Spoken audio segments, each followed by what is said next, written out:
Welcome, ladies and gents. Chris Andre here. You can find me at BetBoxing on Twitter for boxing-related tweets, or you can subscribe to the channel and click that notifications button and get notifications whenever a new video is uploaded. Let's talk about Ryan Garcia and Luke Campbell. Ryan Garcia wins the fight with a 7th round KO. We'll talk about the fight, the technical elements of it, or what we got right, what we got, what surprised us a little bit. We'll talk about the technical breakdown, basically. And then I also want to talk a little bit about the commentary on DAZN and the narrative that is being pushed and portrayed, which I actually think is really bad for the sport. So let's talk about these two separate issues. We'll start with the fight itself. There are certain things that went pretty much as expected. I did say that Luke Campbell, if he was to win the fight, it would come down the stretch. I know he got that knockdown in the second round. But like I said in the build-up, I felt that Ryan Garcia would start sharp. He'd be the one that would be looking more dangerous early on overall, and that the monster left hook was what you really needed to look for. We'll get onto that specifically in a minute. We also spoke about the fact that, like I said, for Luke to have won the fight, he would have had to have gotten past that 6th, 7th, 8th round, that sort of area there, early in the fight, but up to that 6th, 7th, 8th, he'd had to get past that, I felt, to really win the fight, to drag Garcia into an area where that fast twitch muscle type punching power and reflexes can start to dim, and that's when the technical superiority would come to the fore. Well, what we saw from very early on is that from a technical perspective, a boxing IQ perspective rather, it was a mismatch. Luke Campbell, like we said in the preview, was a level above in terms of boxing IQ. He was constantly coming off of the line. We spoke about the fact how he'll like to come off of the line on the outside of the lead hand and throw either a left hand straight down the pipe and jab around the outside of the hand. On occasion, he might step inside it and look to go through that centre line, and there would be a threat from the right hand, but ultimately he's looking predominantly to get on the outside of that lead left hand.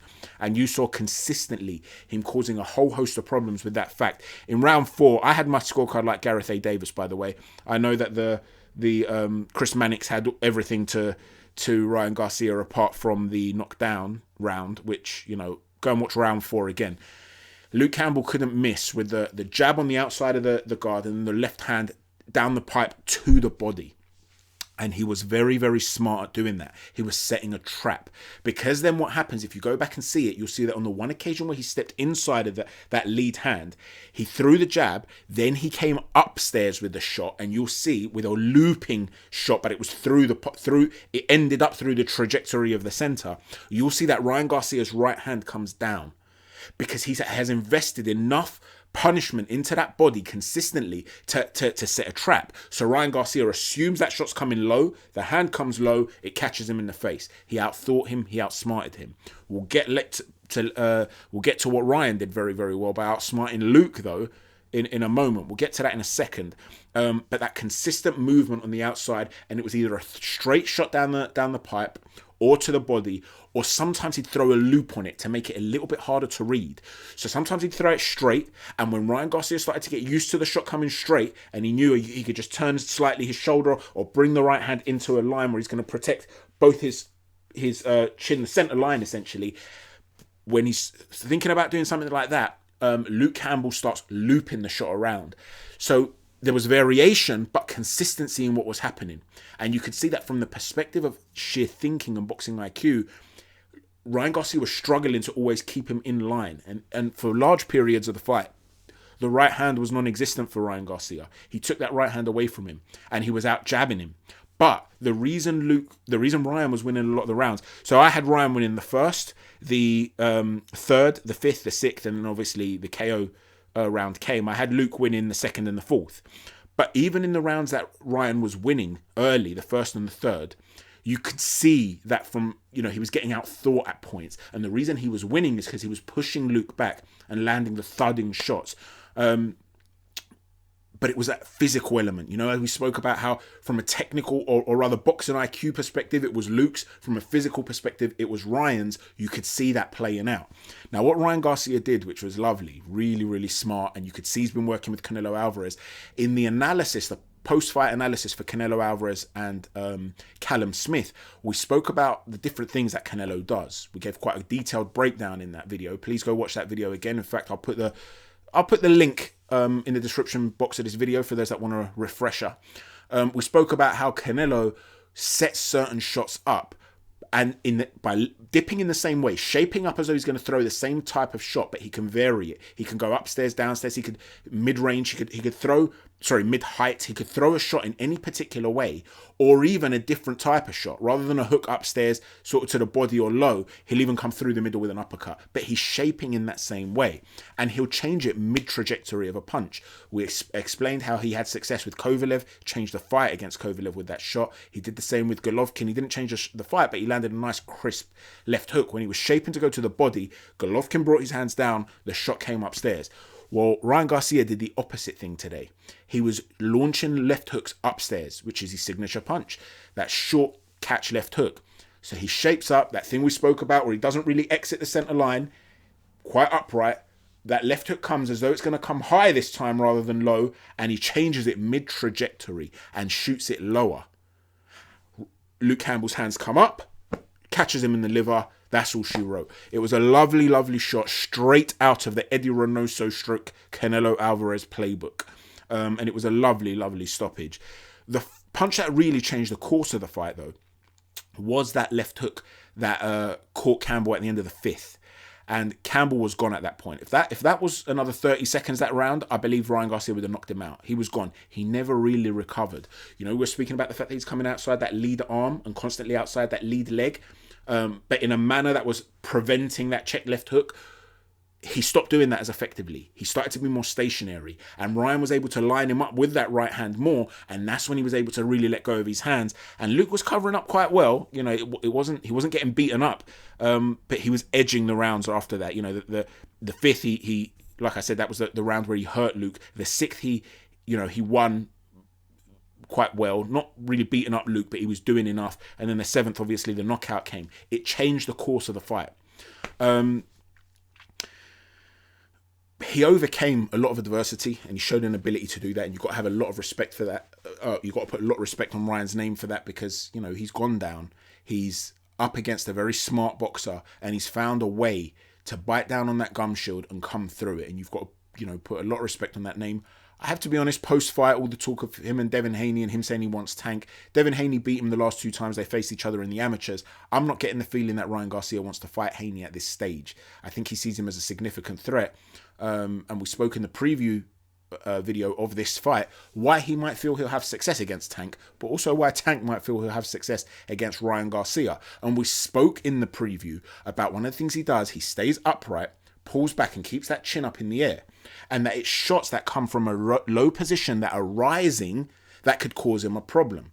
Well, apart from the fact that we've spoken about how Luke set it up, go and look at the trajectory of that punch, and you'll see it's exactly what I was talking about in the preview to this video. And I did say Luke's not that type of fighter, but you could see it's that style of punch. Luke came low as though he's going to target that body and then rose with the shot.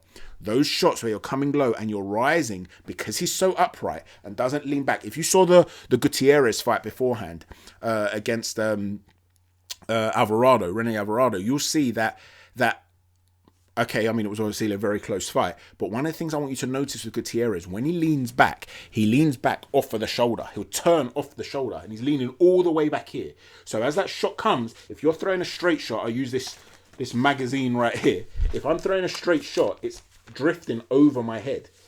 Okay, the trajectory of the shot, you can't catch my temple unless you're coming, over, a Maidana type shot. Forget that. We're talking about a straight shot. He'll lean back and lean all the way past that shoulder. So he creates a barrier as he's stepping away. Ryan doesn't do that, nor does he pivot to come out of the center line. He just pulls back slightly and keeps that chin up in the air. So the target remains stationary. And if you bypass that first shot, this is what we spoke about, Luke Campbell was able to bypass any potential attack that was coming his way. If you bypass that first shot, he's a sitting duck. And that's a potential serious danger that he's going to face against a guy as explosive who's used to throwing those upward trajectory punches that are fast and hard via Gervonta Davis. Now, let's talk about... So basically, I was very, very impressed. Well done, Ryan Garcia. The boxing IQ stuff, look, that will come in time. He's passed a very, very significant test. Huge respect to him. Brilliant, brilliant performance overall. Really, really impressed. But now let's talk about the second part of this video, and that is the narrative that comes out of DAZN. Listen, we spoke about, and again, I'll also put this video in the description box of this video. Please go back and watch it. We spoke about why there isn't a clamour for a rematch for Teofimo Lopez and Lomachenko. Okay, I've covered that quite extensively in that video. Please check that video out. What we saw again today is a complete, almost denial of the existence of Lomachenko and George Kambosos. They were almost anonymous to the point where they spoke about Ryan Garcia potentially fighting Gervonta Davis, potentially fighting Devin Haney. There was a bit more of a mention of Teofimo Lopez. We'll get to that in a minute. And even Shakur Stevenson, right? But they did not mention the other two. There is a very, in my opinion now, it's almost confirmed it for me tonight, there's a very conscious effort to try and make this about the 4 American fighters. And Rigondeaux, I've spoken about this in the past, you had Frampton and Santa Cruz and Warrington and all the other top fighters of the division. They used to talk about each other, fighting each other. No one used to talk about Rigondeaux. They used to make out like the dude didn't exist and he was the best in the division, right? Rigo was undefeated, which was even worse, okay? But Loma, now that he's taken that L, nobody wants it.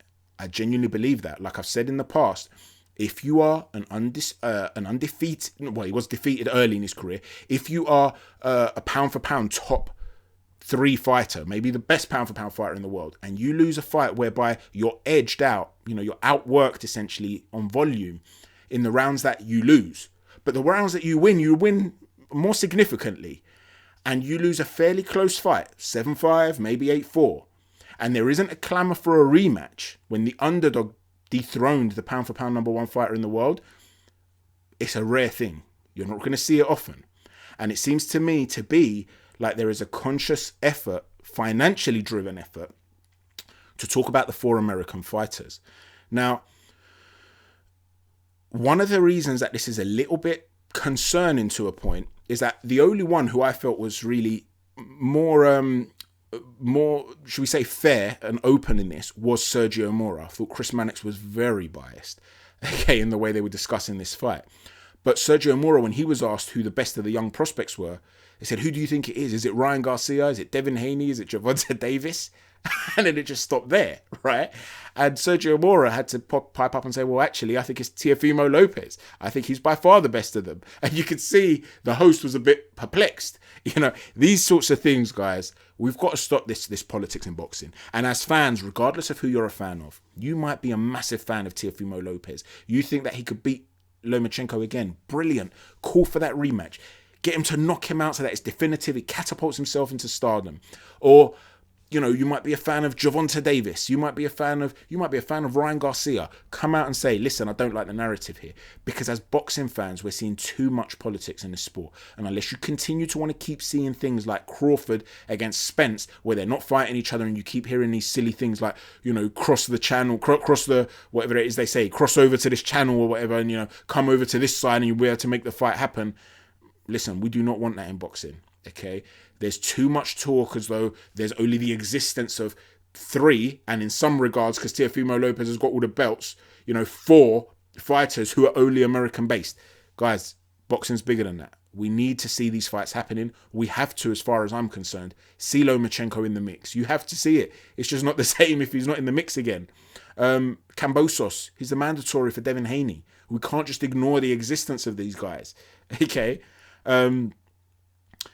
Where do you see Luke Campbell going from here? He gave a great account of himself, I thought, from a technical perspective. He got caught. It changed the course of the fight. But you see what will happen now. This is what I'm talking about, the narrative. People will start to talk. There was already talk before the fight that if he loses, he's going to be domestic level. I don't get it. What, so you 100% sure that Devin Haney beats Luke Campbell? Tank? Are you 100% sure? How about Teofimo Lopez? Are you sure they beat Luke Campbell after what you saw tonight? Because Luke got caught with some big shots, but maybe those other guys don't have the sort of power that Ryan Garcia has. Well, if it was a straight boxing match, if these guys were wearing sparring gloves tonight, in other words, if power wasn't an issue, who do you think wins that boxing match? So with that in mind, Devin Haney doesn't produce the sort of power that Ryan Garcia does, nowhere near.